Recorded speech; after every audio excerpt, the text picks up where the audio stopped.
infamous, you know what I'm saying, Rogers Park in Inglewood. I'm Lil CK Wack Deuce from Neighborhood Pirus. I also go by Picasso 700 on Instagram. You feel me? You know what I'm saying? You in the Ingles right now.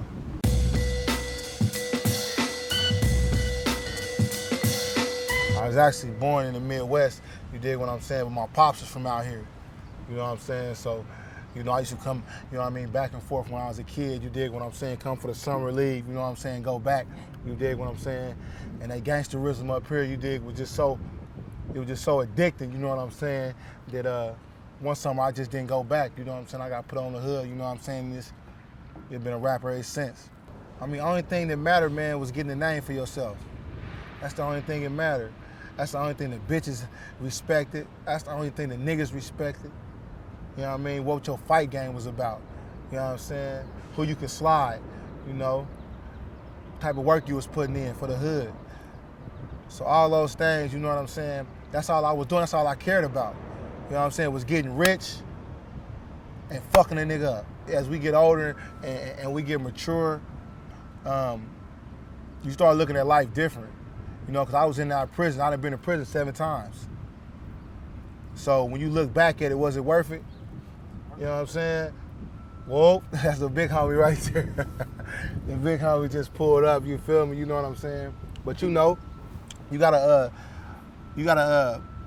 stand for something, you know what I'm saying? You gotta stand for something, you know? So at the end of the day, I ain't mad how it turned out, you know what I'm saying? Because it taught me a lot. Talk about what you got planned to prevent yourself from going back to prison. Well, you know what I'm saying, like, you know, it was a blessing, you know, that while I was there, you know, I was reading books, you know, trying to find what I was talented at, so I started drawing. You know, I started trying to draw, you know, I was seeing people drawing, you know, so I said, I'm gonna draw, man, so I make some money, you know what I mean? I can do this, you know, I know how to shade. So I started drawing portraits, and over the years, I just got better and better and better at it. So I started thinking like, damn, for the first time in my life, this might be a ticket up out the ghetto. You know what I mean? A ticket up out the ghetto, not in the sense that I ain't coming back, but in the sense that I can make a way for the homies. I can make a way for somebody else. You dig what I'm saying? By being a success story. Because the odds are stacked up against us, so I just kept on cultivating my talent, germinating my talent, and before you know it, I drew a portrait one day in a shoe in Pelican Bay, and that motherfucker surprised myself, you know? And the homie was like, man, tat on me. And I was like, man, I don't know how to tat on me. He like, man, come on, man, I see you drawing up in here every day. You know what I'm saying? The essay down the hall got a gun.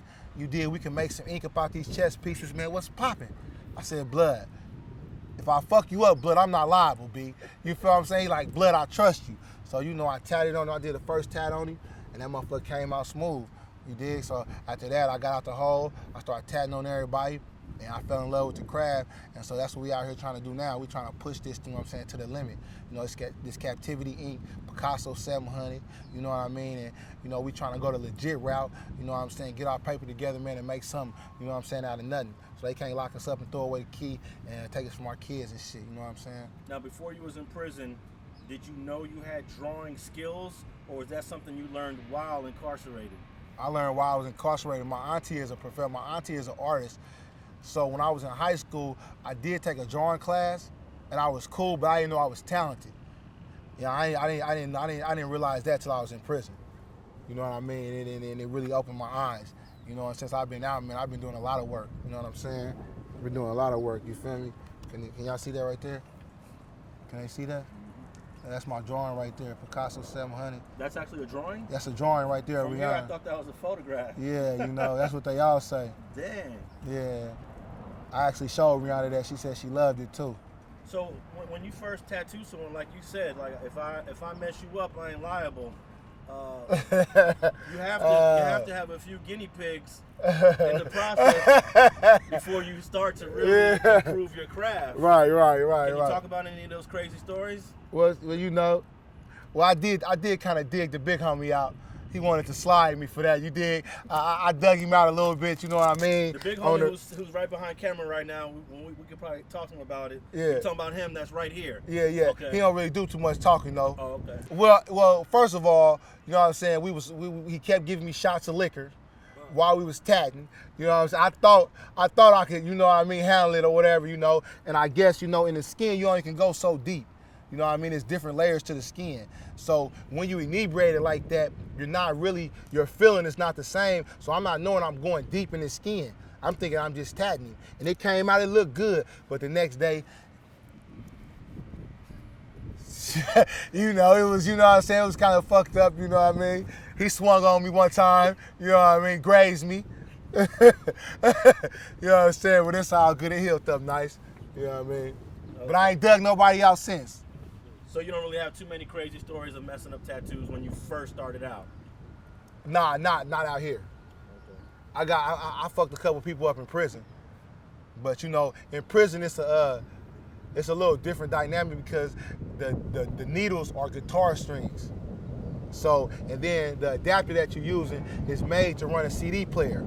So the voltage is real low.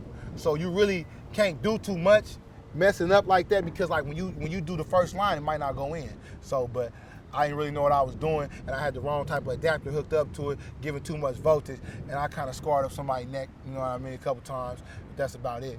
Talk about the prison tools for tattooing. Like, how do you make the gun and how do you create the ink in prison? Well, there's a couple ways you can make the ink. You can burn chess pieces. So what you do is you get the chess pieces and you melt them and you put them in something and you burn them and you put a brown paper bag up over the fire. And the black stuff that comes off, you ever seen a house burning, you see that black smoke, it catches in the bag. And you scrape that out the bag and then you mix it with shampoo and that's your ink. You know what I'm saying? And the gun, you got a CD player and you open the CD player and they got two motors in it.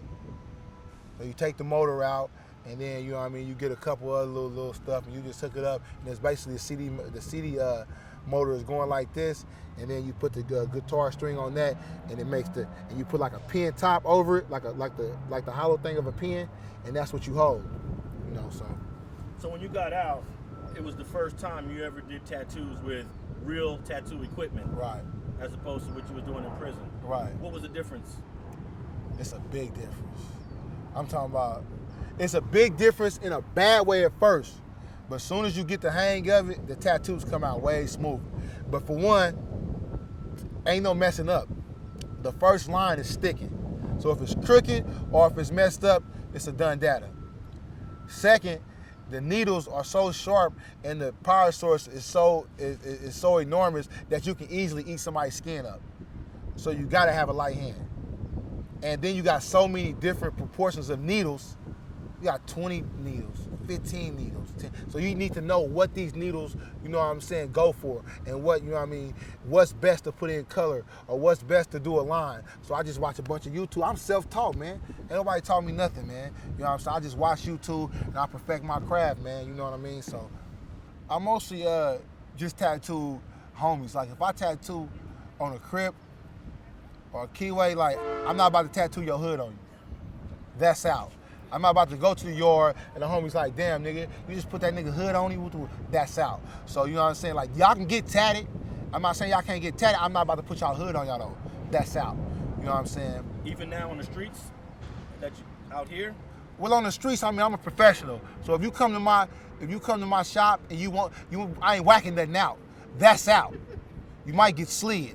You know what I'm saying? You are gonna get slid. There ain't no mic, but I ain't whacking nothing out. You dig what I'm saying? But you know what I mean? I'll put your hood on you. I'm not tripping on that because I'm a professional. At the end of the day, money is green. You know what I'm saying? And we grown. So if that's what you want, I'll do that, but I ain't whacking nothing out. I charge $100 for a portrait in prison. $100 a face. From right here to right here is 50, and from right here and right here is 50. So it'd be $100 an arm. You know what I mean? So it's a lot cheaper. And how long would it take you to do that whole arm in prison? Well, in prison, you know, you gotta, it depends on when he can get in my cell. Cause he might have to come and spend the night in my cell. I have to go to his cell, they have to sneak and switch. So you know what I mean? It depends on, cause I'm on a level 4. You know what I mean? I ain't on no level 3 or no level 2 where they got dorm limit. It's cell living, so you know what I mean? You get just whenever you find the time. So somebody might pay me right now, but I might not finish you for a month. Whenever we get time. And was that a cool source of income for you in there? Oh yeah, it was cool, but I had hoes, man. You know what I mean? I had these hoes socking into my pocket piece. You did. You know what I'm saying? You know, so, you know, but it was cool. It was a cool source of income, you know. I made at least $10,000 in prison tattooing. It's kind of interesting to hear someone saying that they have career endeavors in tattooing and in art, because everybody out here want to be a rapper. Right. And it's good to hear that someone's got a different skill. Right. A different niche. Yeah. And what do you think about all the stuff that's going on in music and everybody wants to be a rapper? I mean, a lot of them ain't gonna make it. I mean, that's all I can say. Everybody rapping, you know. But you know, I can't really, you know, to each his own. You know, to each his own, man, you dig? You rap for me, and you spit some bars, I'm gonna tell you like, man, probably should try something else, you know. But even dudes that's hella lyrical and got skills, you still got to catch a break. It really, like, nowadays, don't matter how good you are, it's about your buzz, you know. But what's good about nowadays, you can be your own star because of the internet. So it's how hard you grind, how hard you push. The talent in tattooing and art really is what's gonna catapult you to the next level. You know what I'm saying? Because you can't deny the art. If I do a bomb ass portrait, you're gonna be like, damn, that portrait was bomb. Like, fuck, how did you do that? You can't deny it. No matter who I am, no matter what I say, that talent and that portrait is gonna speak 1,000 words. So in that aspect, I count my blessings every day. You know what I mean? I'm getting better every day. Every day. Now, what kind of mediums do you use? That drawing was in pencil, right? Yeah, that was in pencil. What have you dabbled with in different sort of mediums, like oil painting or acrylics or markers, pencils, pastels, chalks? Well, I'm in school for I'm in school for painting right now, cause my auntie was a professional painter, so I'm learning how to paint right now. But I can use color, pastels. I can draw in pen real good. But I really like drawing in pencil, like the different shades of pencils, the dark. I really like to get that kind of paper it's kind of rough, to where the pencil can catch and it can be. That's why I did with this Rihanna. That's why it's so dark like that. You know what I mean? So I really like drawing realistic things. Anything realistic. I could draw you with this stand right here. I could draw him right there. I can sketch it out right now in an hour. So I draw what I see, you know what I mean? So yeah. When you first started doing tattoos, you weren't doing portraits. That's something that came later. It was started off with letters and words and things of that sort. I came in the game dunking. I came in the game doing portraits because that's all I wanted to do. That's all I wanted to do. It's just something about that soft shade in them eyes, how they light up. You know what I'm talking about? Bringing something alive on the skin, man, ain't nothing like it.